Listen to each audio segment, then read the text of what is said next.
जय पवारांची बारामती तालुक्यामधल्या बाबुर्डी गावाला भेट, ट्रॅक्टर चालवत शेतकऱ्यांच्या बांधावर जात जय पवारांचा शेतकऱ्यांशी संवाद।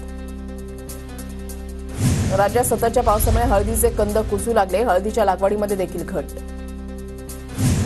नवी मुंबई बाजार समितीमध्ये आवक कमी असल्यामुळे लसणाचा दर 150 रुपयांवरून थेट 400 रुपये प्रति किलोवर आला आणि कांद्याचेही दर महागले। वाशीमधील एपीएमसी घाऊक बाजारामध्ये बटाटा दरातही वाढ, घाऊक बाजारामध्ये प्रति किलोला 25 ते 30 रुपयांचा दर। बाजारामध्ये राज्यातील नवीन बटाट्याची आवक नसल्यानं दर वाढले। संततधार पावसामुळे जळगावच्या जामनेर आणि बोदवडा गावातील पिकांचं नुकसान, खरीप हंगामातील मूग उडदाला फुटले कोंब, शेतकरी चिंताग्रस्त।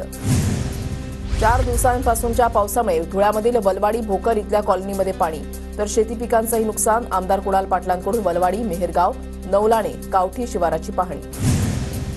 जुलै महिन्यामध्ये पुणे जिल्ह्यात 1074 हेक्टरवरील पिकांचं नुकसान, जिल्हा प्रशासनाकडून राज्य सरकारकडे मदतीसाठी प्रस्ताव पाठवला।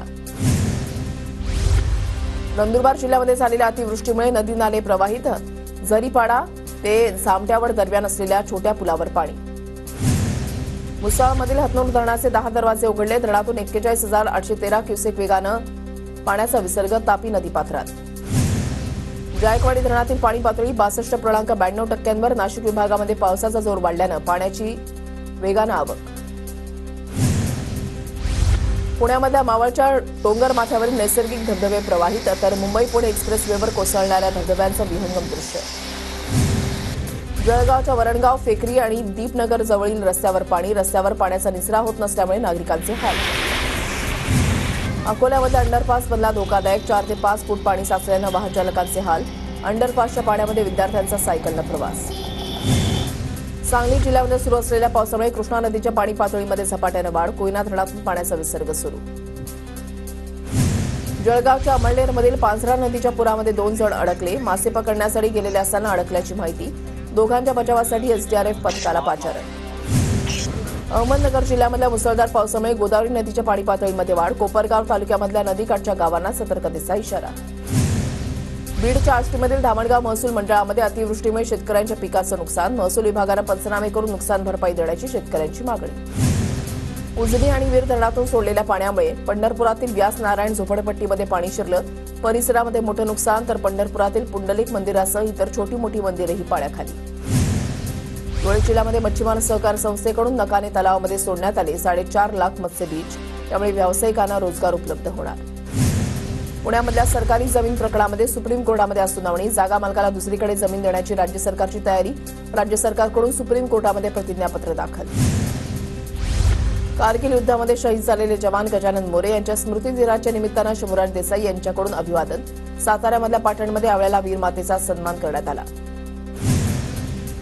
धुळ्यातून जाणाऱ्या सुरत नागपूर महामार्ग क्रमांक 6 वर खड्ड्यांचं साम्राज्य, पावसामुळे हिरे वैद्यकीय महाविद्यालयासमोर खड्डेच खड्डे बुजवण्याची सामाजिक कार्यकर्त्यांची मागणी। सुरत नागपूर महामार्गावर नंदुरबार जिल्ह्यामध्ये मोठे खड्डे, नंदुरबारमधील कोंडाईवारी घाटामधील पुलाला भगदाड। विद्यार्थी महिलांच्या सुरक्षेसाठी पुण्यामध्ये शिक्षण संस्थांचा पुढाकार, बदलापूरच्या दुर्दैवी घटनेच्या पार्श्वभूमीवर संस्थांचा पुढाकार। बदलापूर घटनेनंतर नंदुरबार शिक्षण विभाग सतर्क, जिल्ह्यामध्ये शासकीय आणि खासगी शाळांमध्ये 15 सप्टेंबरपर्यंत सीसीटीव्ही लावण्याचे आदेश। गणेशोत्सवापूर्वी रस्त्याची कामं पूर्ण करा, आमदार सुनील शेळकेंचे आदेश, देहूमध्ये विकास कामांबाबत बैठक घेतली। मुंबईत उद्या रंगशारदा सभागृहामध्ये गणेशोत्सव समन्वय समितीची सभा, उद्धव ठाकरे गणेशोत्सव मंडळांना मार्गदर्शन करणार। मुंबईमध्ये दहीहंडीचा उत्साह सुरू असताना थरावरून कोसळल्यानं 206 गोविंदा जखमी, सध्या त्यांच्यावर रुग्णालयामध्ये उपचार सुरू। अजित पवारांची जनसन्मान यात्रा आजपासून पुन्हा सुरू होणार, लातूरमधून यात्रेला सुरुवात होणार, 31 ऑगस्टपासून जनसन्मान यात्रा विदर्भात जाणार। पैशांची गरज असणाऱ्या महिलांना 1500 रुपयांचं महत्त्व समजतं, लाडकी बहीण योजनेवरून टीका करणाऱ्यांना सुनेत्रा पवारांचं उत्तर। मवियाची आज मातोश्रीवर तातडीची बैठक, राज्यामध्ये घडलेल्या गंभीर घडामोडींवर उद्धव ठाकरे, शरद पवार आणि पटोलेंमध्ये चर्चा होणार। मनसे अध्यक्ष राज ठाकरे आज बदलापूरमध्ये जाणार, बदलापूरमधील आंदोलकांची राज ठाकरे भेट घेणार। बदलापूर प्रकरणातील निलंबित शिक्षणाधिकाऱ्यांची उच्च न्यायालयामध्ये धाव, बदलापूर प्रकरणामध्ये निलंबनाची कारवाई ही राजकीयदृष्ट्या प्रेरित असल्याचा शिक्षणाधिकारी बाळासाहेब राक्षे यांचा आरोप। हर्षवर्धन पाटील आणि शरद पवार यांच्यामध्ये बैठक, पाटील इंदापुरातून लढण्यावर आग्रही, पाटील आणि पवारांची दुसरी भेट असल्याची माहिती।